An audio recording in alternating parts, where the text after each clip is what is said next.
Your heart is set on one thing: research, innovation, something new, your project. You have gathered information, spoken to colleagues, made many phone calls. You need a network, relevant partners, European funding. You must minimize the risk. Exactly.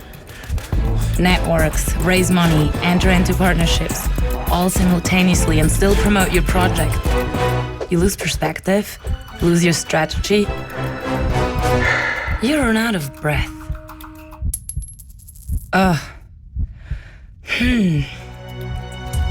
Euresearch, the Swiss guide to European research and innovation.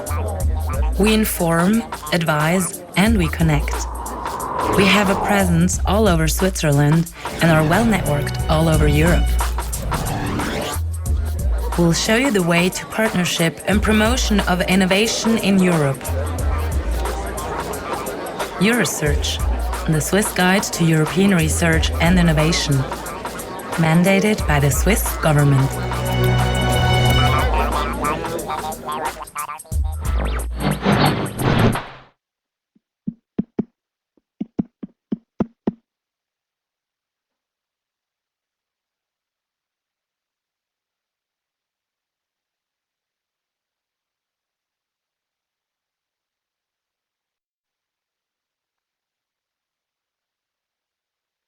Welcome and good afternoon to this webinar about your funding opportunities in the Excellent Science pillar of Horizon 2020 in 2015. My name is Juliane Sauer and I will guide you through this webinar.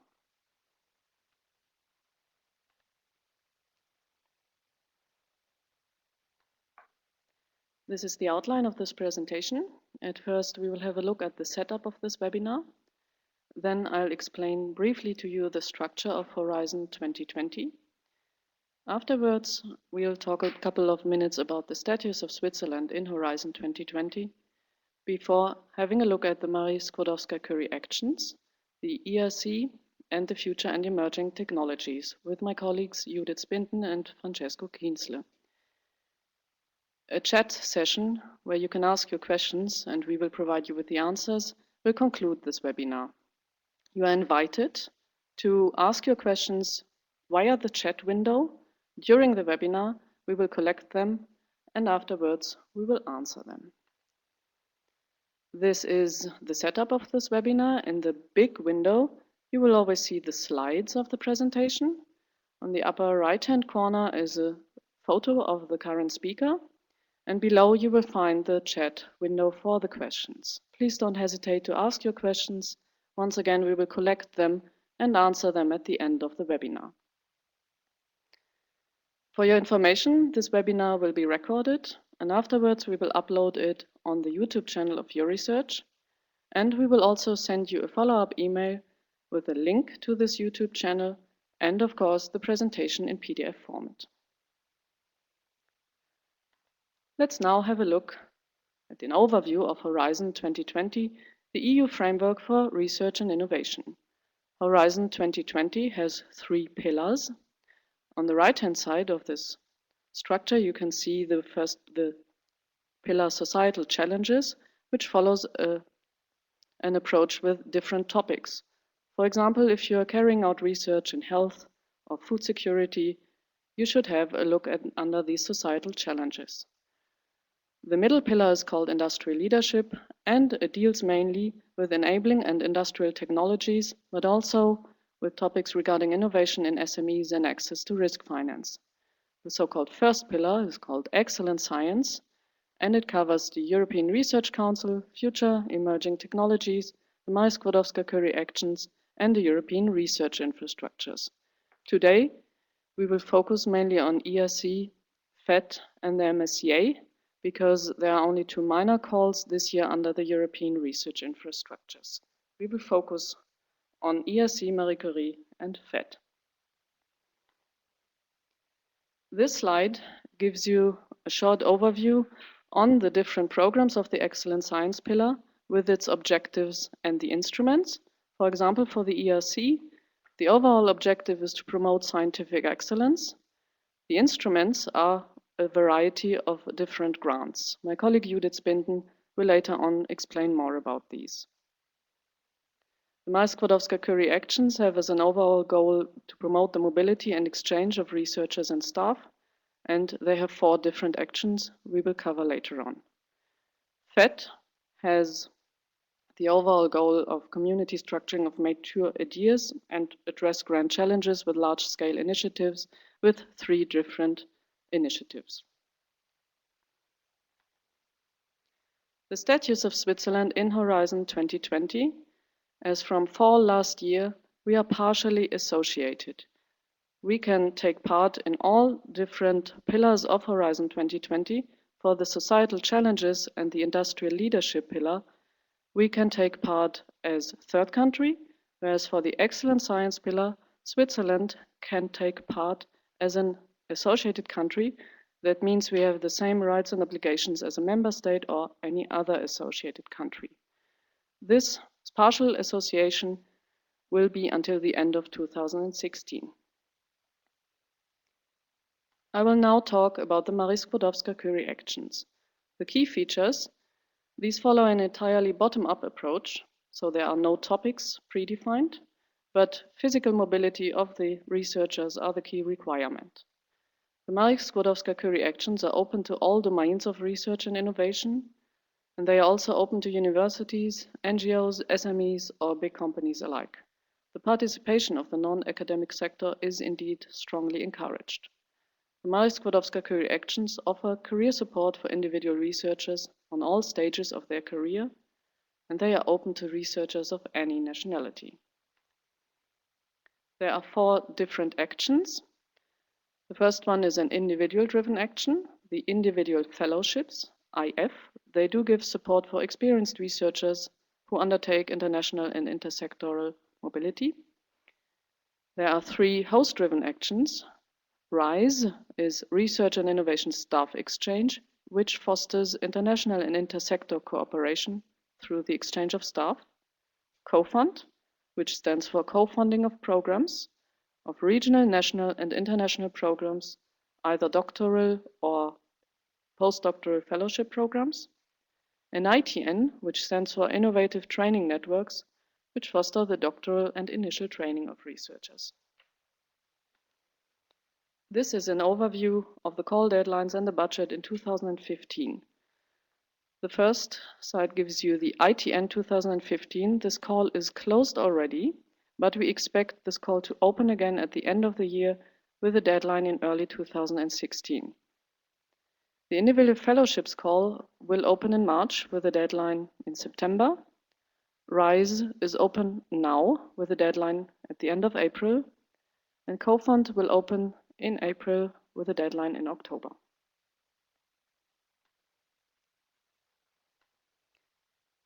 There are 3 key terms you should know about when you are dealing with the Marie Sklodowska-Curie actions. There are the definitions of the researchers. Either we are talking about early stage researchers or experienced researchers. Early stage researchers are defined as researchers who do not yet have a PhD and less than 4 years of research experience, counted from the moment of time on when they obtained the degree which allowed them formally to embark on a doctorate. Experienced researchers are either already in possession of a doctoral degree or they have at least 4 years of research experience. The reference time point is either the relevant deadline for submission of proposals or the recruitment or secondment, depending on the action.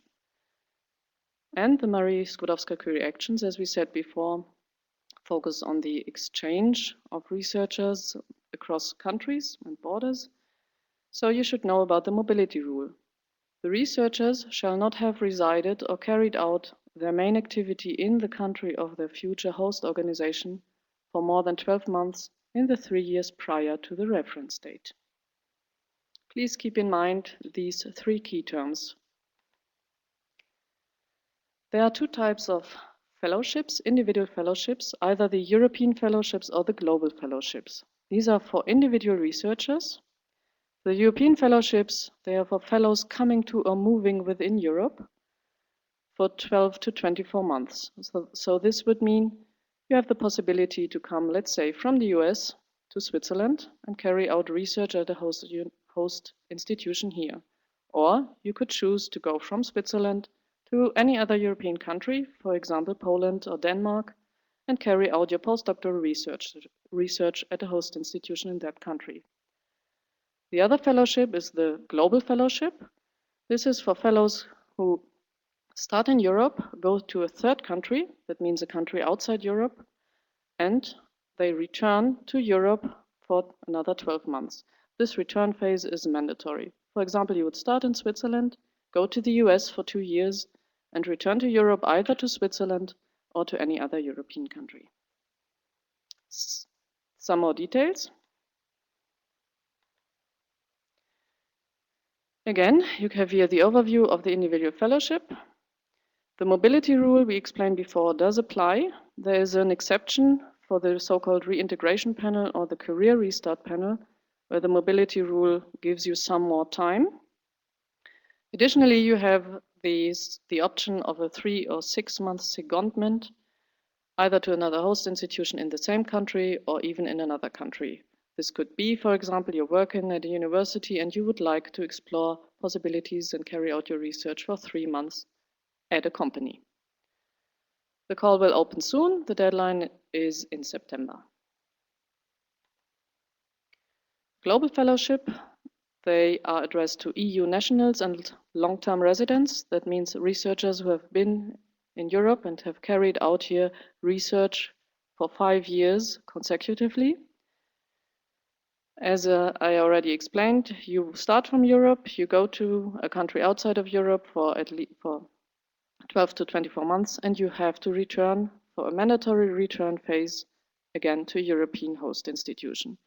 The mobility rule applies to the country where the outgoing phase takes place, and the call data is the same as for the European Fellowship. The call opens in March with a deadline in September. Let's now have a look at RISE, the Research and Innovation Staff Exchange. This is not an individual-driven action, but a host-driven action. For this, you have to have at least 3 independent participants in 3 different countries. We are talking here about institutions, not individual researchers. At least 2 participants do have to be from 2 different member state associated countries of the European Union. In that setting, you have to have as a third partner somebody from outside Europe, let's say from Algeria. If you decide to go for another setting, you would have 3 partners in 3 different European member states or associated countries. You have to follow the rule to have 2 different sectors involved, one from the academic sector, so a university, one from the non-academic sector, for example, a company.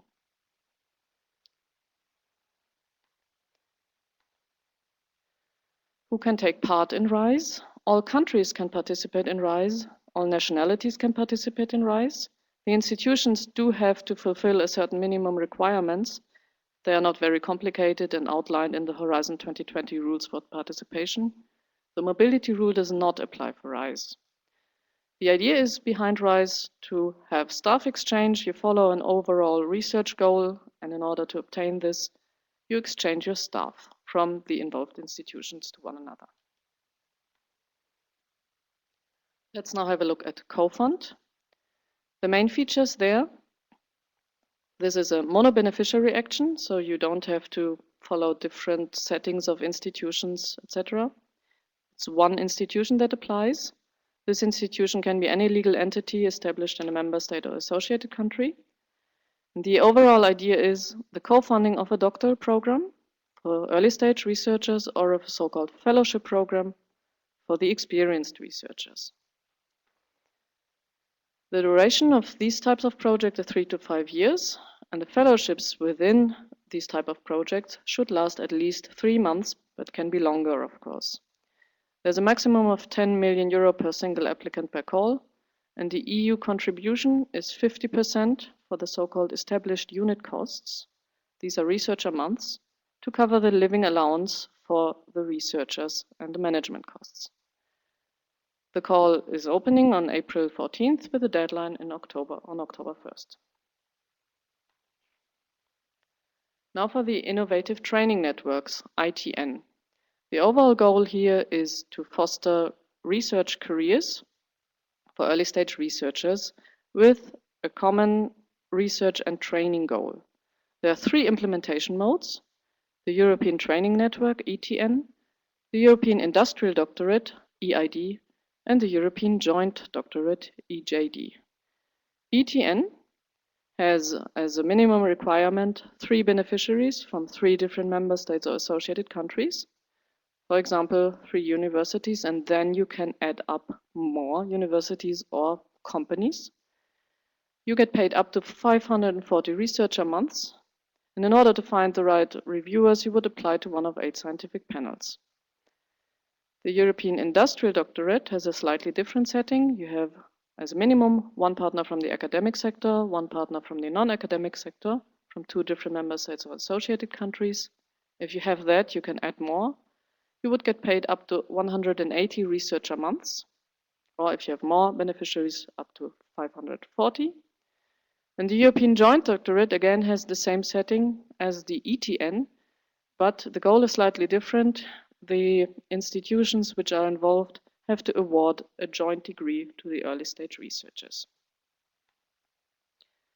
Here on the small graphic, you can see a slight overview of what the ETN is all about. For example, you have these minimum setting, the 3 partners from either the academic or the non-academic sector, but in our experience, it's mostly universities who take part. The common training and research goal is achieved via exchange and secondments between the partners of the early stage researchers. You can also add partner organizations where the early stage researchers can carry out a secondment. You would get paid the 540 researcher months as a maximum. This would mean in a smaller consortium with 3 partners, 5 researchers who stay for 3 years for each partner. The call is opening we assume in autumn 2015 with a deadline in January 2016. In case you did not yet find what you were looking for under the Marie Sklodowska-Curie actions, please also have a look at the Euraccess website. This is a website set up by the European Commission. It focuses on information about the mobility of researchers, and it has a very well functioning job search there. You can search for jobs either filtered by countries or by research positions or by fields. You can also upload your own research profile. The European Commission's website on the Marie Sklodowska-Curie actions of course gives you much more information than we were able to give you now. You will also be able to find the latest documents there and the last information on currently open calls.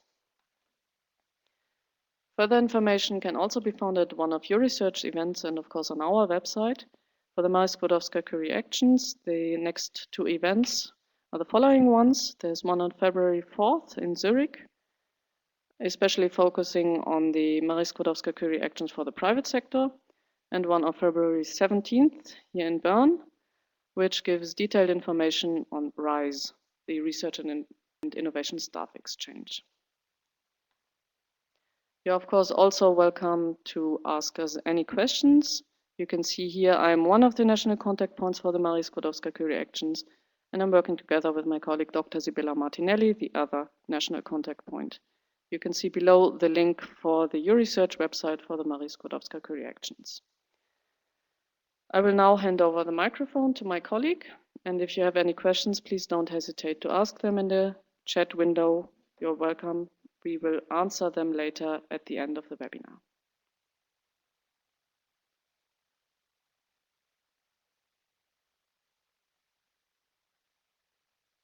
Okay, good morning everybody. I'm Francesco Kinsley. I'm the national contact point for future and emerging technologies, and I'm going to present you in the next 10 minutes that program. Okay, shortly I will present the substructure of future and emerging technology program. I will discuss mainly FET-OPEN and then FET proactive. I won't go into detail about the FET flagships. Okay, future and emerging technology, as we have seen before, is in the first pillar of excellent science. It has a total budget of 2.7 billion over the whole horizon 2020.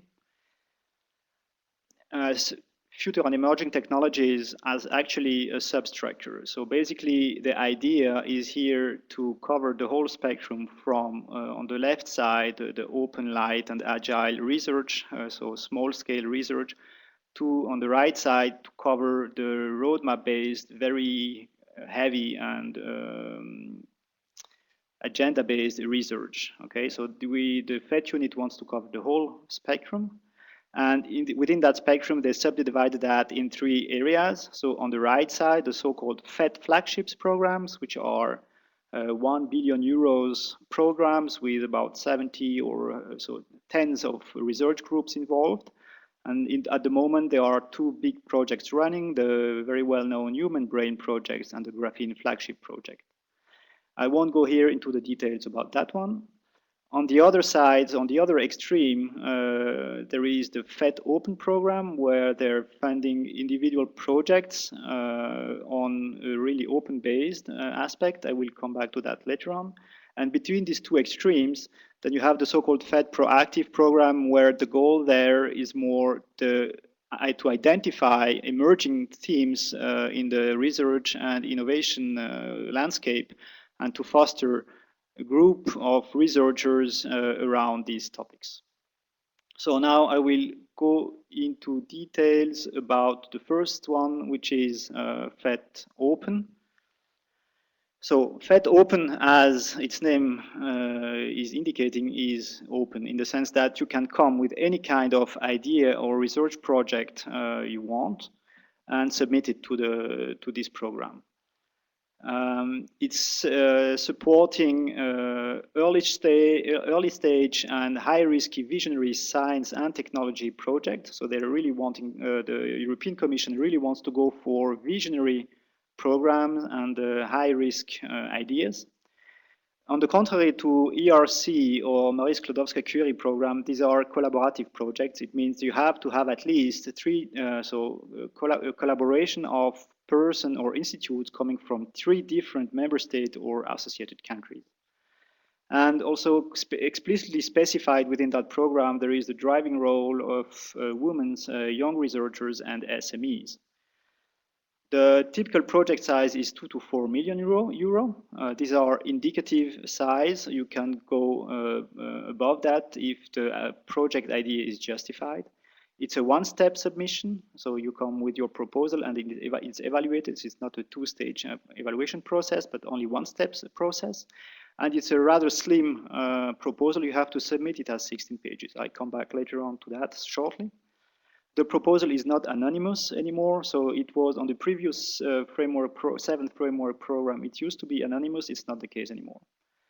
The total budget is for 2014-15 is 154 million euros, but currently there are 2 deadlines to submit your proposal. There is one end of March with 38 million euro and another deadline in September with another 38 million euros. Nonetheless, be quite careful, or at least be aware that it's a very competitive scheme. So for what we have seen from the first deadline, the end of last year, for 77 million euros, so which means basically the Commission is going to fund about 20 projects. We had more than 640 proposals submitted. So it's very attractive, and you have to be very good to get the funding. Now, although the name is FET-OPEN, and I said before it's open to any kind of research, the European Commission provides so-called gatekeepers. So they defined 6 gatekeepers in order to give you a bit the flavor of the kind of research they are aiming at. So the first one is a long-term vision. You must embed your idea in a kind of 10 years vision of your research. You have to give this perspective. Do not limit your proposal to the three years of your project, of your proposal, but embed it in a really longer-term vision of your idea. it has to be a breakthrough idea, so ambitious and concrete. Don't be shy. Come here with the most crazy idea you have in your drawers, and make it realistic. Think about that. Bring the best person on board, and make a proposal out of it. They are also wanting something which is foundational in the sense that the idea you're bringing, if it's successful, that will be a major breakthrough in the way of for science or for society in general. Okay, so a typical example is the World Wide Web, where you start with a simple idea of exchanging information between groups, and it turns out that it just completely changed the way we work today to communicate, for example, in this webinar. It has to be a novelty aspect. It has to have a novelty aspect. So don't think about small incremental step, but bring really new ideas there. So the European Commission is willing to go for high risks. So come with a high risky idea. It's not, again, don't be shy. Come here with crazy ideas. They also push very much for interdisciplinarity, because interdisciplinarity usually fosters the most innovative ideas. So also there, think about the interdisciplinarity aspect of your idea, how you can connect with other areas and see what can be generated out of the idea. Okay, just a short word about the structure of this FET program. So there is two parts, part A, which is more administrative, and the part B, which is the scientific part. And then within this part B, you have 16 pages for the core of the proposal. The first page is the cover page, where you have the title and the abstract of the project. And then you have 15 pages left to describe to address three main issues: the excellence, the impact, and the implementation. I'll come back to that in the next slide. And then there is the rest, section 4 and 5, which is more for CV, description of your institutes and this kind of stuff. And if it applies, then ethical and security issues in section 5. So here the message is you have basically 15 pages to describe your science, how you want to implement that, and how it will impact the future of research and innovation in Europe. Just the criteria, just more in detail. I won't go through all the points, but this shows you the excellence, the impact, and the implementation column, and what you have to answer in each of them. So all the points you see here have to be addressed and to be clearly specified and easy to find in your proposal. You also see at the bottom of the slide the threshold for each of the sections, and the respective weight of each of the section. You see that there is a huge weight on 60% on the excellence, and then 20% for impact and 20% for implementation. Okay, that was for FET-OPEN, which has 2 deadlines this year, so 2 cutoff dates. Now I will speak about FET Proactive. Now, FET Proactive, the idea here is that the Commission identifies a couple of challenges that will come, that they suppose that will be important in the coming years, and they want to nurture a group of researchers around this topic. So this is more or less the idea. So basically here is the other way around. So the Commission decides about some areas. So of course they don't decide on their own. They do that with other experts and panels. And then they provide a certain amount of money to make research in these areas.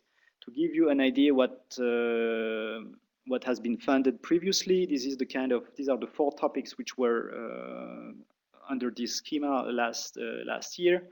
There was one which is called Global System Science, where the goal was to better transfer the knowledge and the data we have in the scientific community toward policy. The second topic was Knowing, Doing, and Being, which was in the area of artificial cognition beyond what we know, or state of the art today. So to address the problematic which we will be facing in this area in the coming years. There was one topic on quantum simulation to address fundamental and applied sciences. And there was one topic on high performance computing.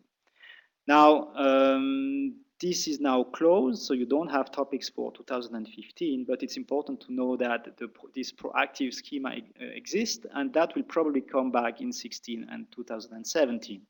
And if you want to have a first idea what might come, then you can go on the FET proactive consultation that has been done last year. You can see there the kind of topics which were suggested. So again, FET proactive, nothing for this year, but there will be probably something popping up in 2016 and 2017. I would expect 3 to 4 thematic per year in 16 and 17. This is just a slide. It's too small to be read, but you will get the slides after the talk. So just for you that you have that for your references, a couple of links where you can look at. And these are my contacts. So you can reach me anytime if you have some more specific questions about FET. Now I will hand over to my colleague to discuss about European Research Council. A very good afternoon from my side as well. I will present you some basic information on the European Research Council and open and upcoming opportunities. Now, I will first talk about the principles of the ERC, introduce the grant types and eligibility criteria, have a quick look back at our past experiences, and then, as I said, mainly focus on the open opportunities and close with providing you some documents and links where you can find further information if I've convinced you that this might be something for you. Okay. So the overarching principle of the ERC is to stimulate excellence in frontier research in Europe. So it's all about blue sky research. Usually it's basic research. However, applied research can also be funded, but the focus lies very much on the frontier on exploring at the frontier of research. It's really very innovative, very groundbreaking research that goes significantly beyond the state of the art. It's support for excellent individual researchers. So contrary to most of the other EU funding, including FET, it's not about research consortia. Usually research teams are funded, but they need to be clearly under the guidance of the one excellent, promising principal investigator. All fields of science and technology are eligible. It's a bottom-up scheme, so you as a researcher choose what you want to do research on, and all fields of research a priori have the same chance of getting funded. Logically, from it being very novel, innovative research, a lot of times it is also accompanied with some higher than normal risk, which is fine for the ERC as long as it's matched with a potentially very high gain. Excellence, both on the side of the PI and on the research project proposed, are the only evaluation criterion. So you do not need to prove that your project results will have any practical impact, for example, on European society or economy. What you need to prove is the impact your work will have on research itself, and that it means that European scientists are at the forefront in novel scientific approaches. Now, there are 3 research grant types: starting grant, consolidated grant, and advanced grant. Additionally to that, there is the so-called proof of concept grant. This is not a grant that will cover research costs, but as the name says, it's a grant that lets you explore the first step towards the market of your findings that you developed in a ERC grant. So you can only apply if you're already holding or have held an ERC grant. In the past, there has been a synergy grant. This is currently in evaluation, and there certainly are no calls at the moment or in 2016. Now, a few words on eligibility. You need the formal support of a host institution as a principal investigator, and that host institution needs to be located in one of the EU member states or associated countries. As we heard in the introduction by Juliane Sauer, Switzerland currently, and at least until the end of 2016, is considered associated for Pillar 1, including the ERC. So in 2015 and 2016, researchers at Swiss institutions can certainly apply for ERC grants. You cannot run 2 ERC grants together, but you can have one ERC grant and then run another one. There are some formal commitments on your working time that you will that you will devote to your ERC projects. For starting grants, it's at least 50% of your working time. For consolidated grants, at least 40%, and for advanced grant, at least 30%. There are some restrictions on resubmission. Basically, you can resubmit a ERC project that has been rejected initially, but depending on the evaluation mark that you receive, you might need to wait for 1 call or even 2 calls before you're allowed to resubmit again. And finally, for starting and consolidated grants, there is an eligibility criterion regarding research age that I will introduce when I introduce the 2 calls in the next slide. Now, the starting and consolidated grants before 2013 have been run under 1 scheme that was called the starting grant scheme at the time. They have then been split up in 2 grants, mainly due to administrative reasons. But it's really 1 grant when it comes to concept, etc. As the name says, it's for researchers who are starting or consolidating their own independent research team or program. Starting grants, starting grantees need to be at least 2 years and up to 7 years after their PhD. And for consolidated grants, this is for researchers between 7 and 12 years after their PhD. And these eligibility time windows are enforced extremely strictly. The reference date from 2015 onwards is always the 1st January of the call year.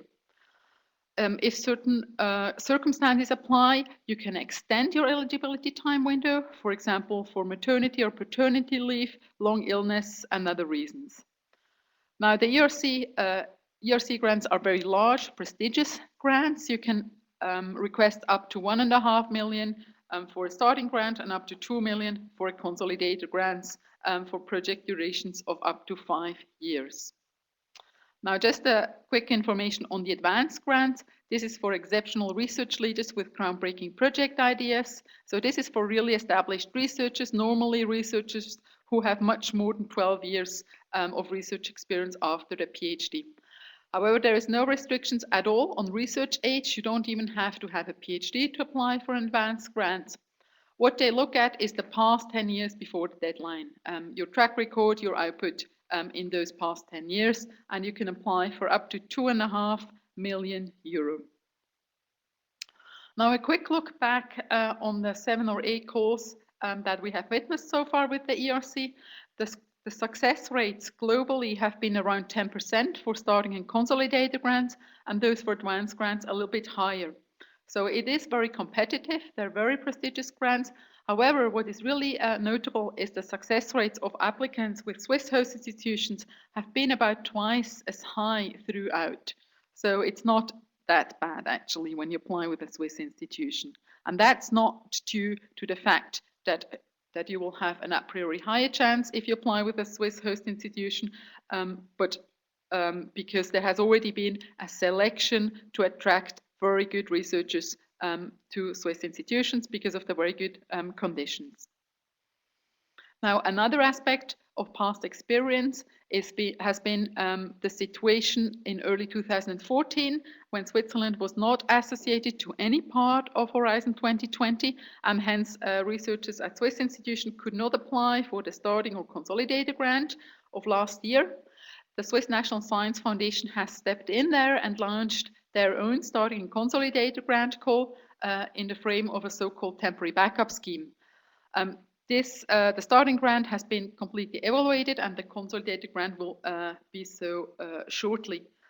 What might be of interest to some of you who have applied to one of these schemes and have not received a grant is that no restrictions on resubmissions apply between SNSF and ERC. So even if you applied for a temporary backup scheme call and you were not funded and had a low mark, you can still submit for the 2015 calls of the ERC.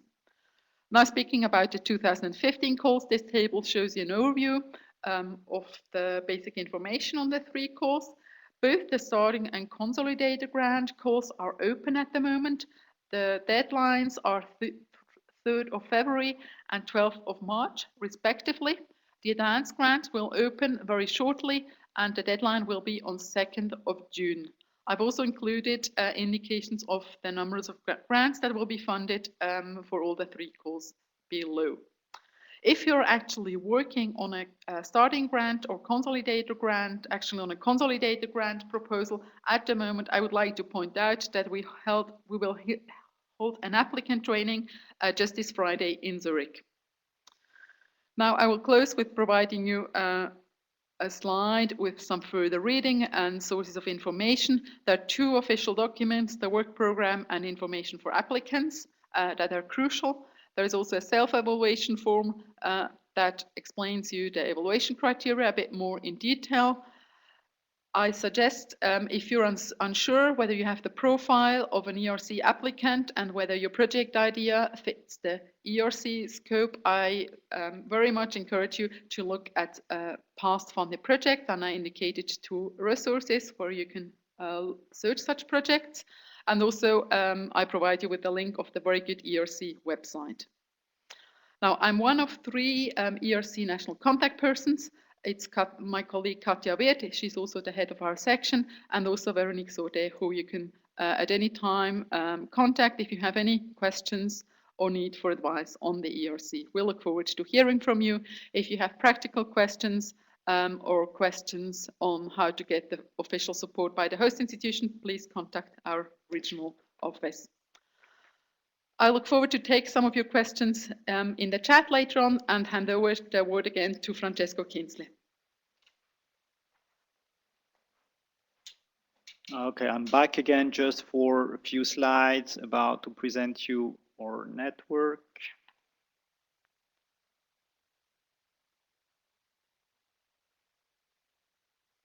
Yeah. Okay, so the Euresearch actually is a network to support Swiss researchers at Swiss institutes. So actually, you get huge support from your regional office. You can identify over our website. So we are really covering whole Switzerland. So you don't hesitate to ask them. And just also to mention that there exists a Swiss core in Brussels can also provide you the support from Brussels directly, either to get you in touch with person at the commission or to get infrastructure, so rooms and this kind of stuff in Brussels. Another point is, as Juliane said before, just check our events. So now in this preparation phase, we are doing a lot of events, so don't hesitate to have a look at what we are preparing. You just browse over the web page. And if you want, you can also get dedicated information if you leave us a profile. So basically you log in under your account and you tell us what are your interests, so what kind of disciplines you're interested in and what kind of programs, and based on this information then we can send you targeted information per email. Another way of getting information is over the social media, so either over our Twitter account at Swiss Euresearch or our LinkedIn account, and of course the YouTube channel where you will find the webinar of today and the previous webinar we have done in the past years. Okay, now I hand over to Juliane again for the question and answer session. See you later. So thank you very much to my two fellow speakers, Judith and Francesco. We did receive a question regarding the Marie Sklodowska-Curie actions.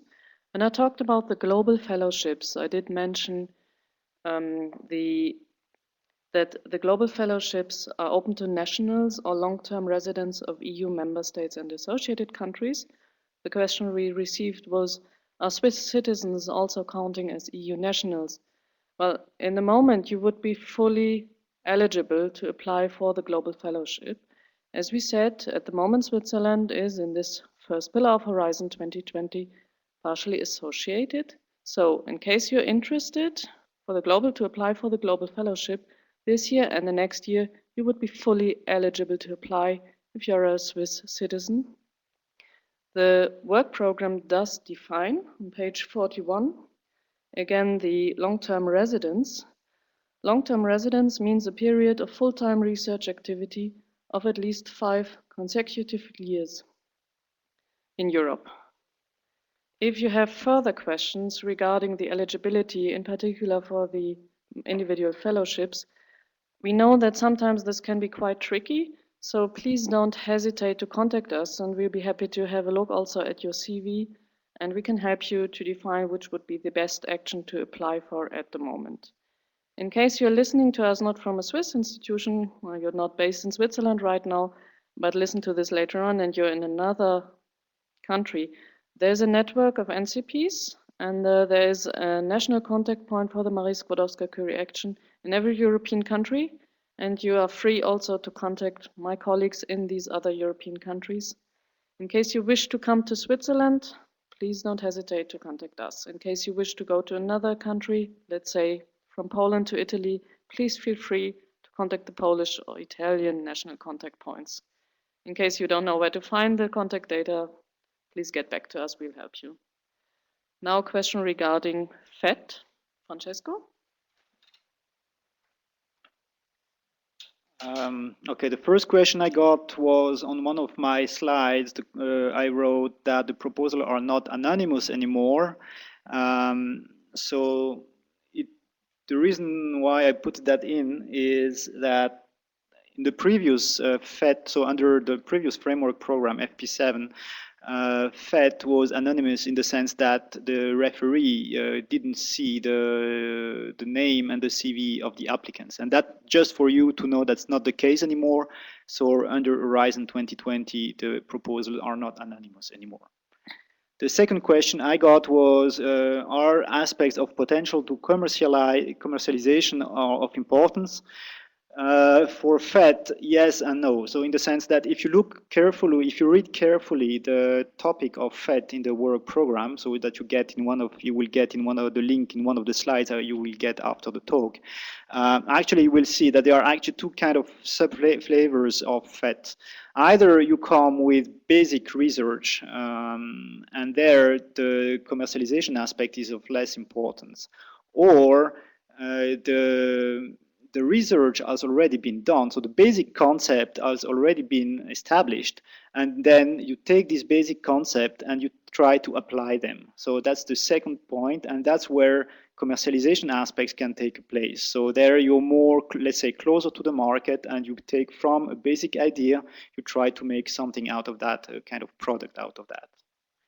Okay, and then we had the last very general question to know if the slides will be provided, of course. So all of you who registered on the web page to attend the meeting, we have your email address, so you will get a copy of the slides we presented today. If you did not register or you don't get the slides, really don't hesitate to contact us again, and then we will send you the slides afterward. And again, the presentation from today will be uploaded on our YouTube channel, so don't hesitate to disseminate this information or to reuse or to re-listen to it again and again, and really don't hesitate to contact us, or especially the regional offices, if you have some questions. Okay, so it seems we don't have questions anymore, so we will, there is a last popping up.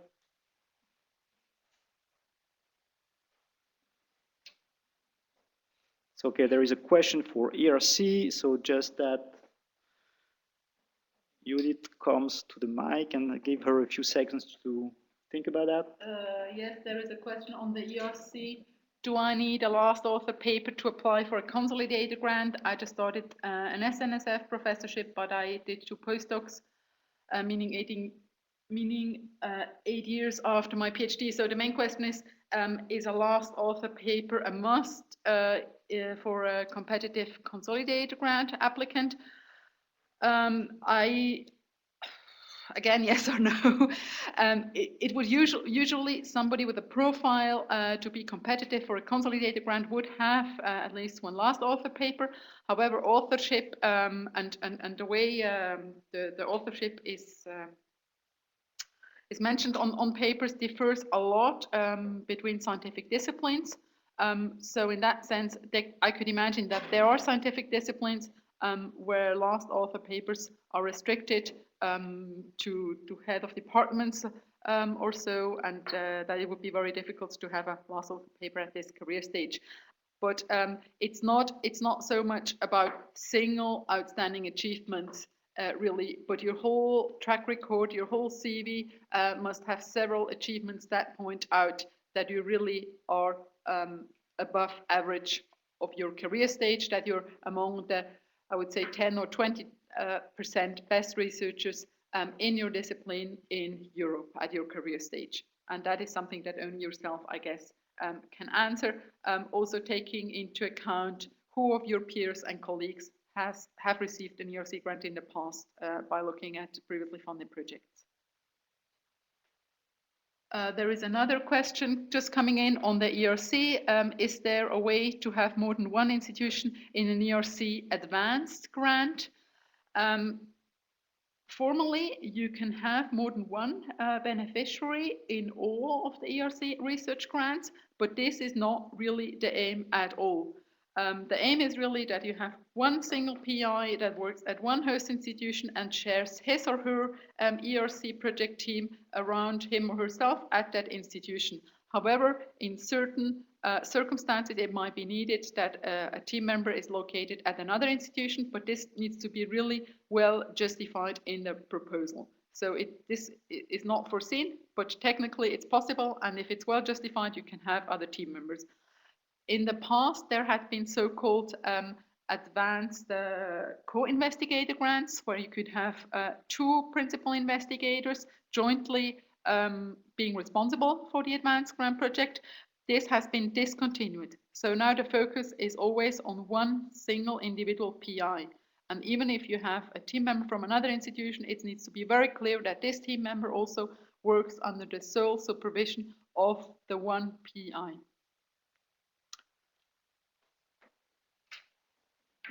Okay, and the very last question for today is what kind of support people can get from our office.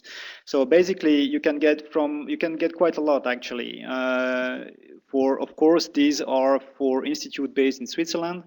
And you can get from the regional offices, you can get advices, general advices, as well as very specific advices on the proposals and on the budget aspects and all the administrative aspects. You must realize that the regional offices have a huge experience in seeing all this proposal on their desk, and they can really provide you very efficient advices.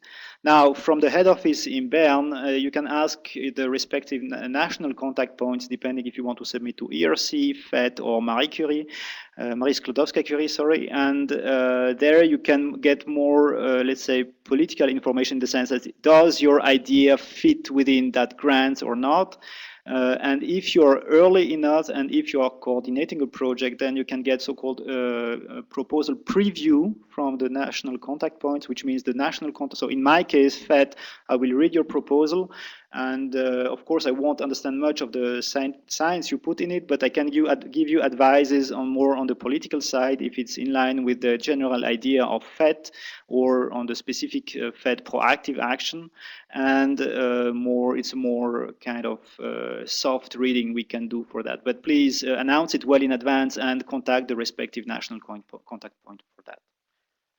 I think that's it for today. So thank you very much for your very active listening. We've seen a lot of chat questions in the chat. So thank you very much.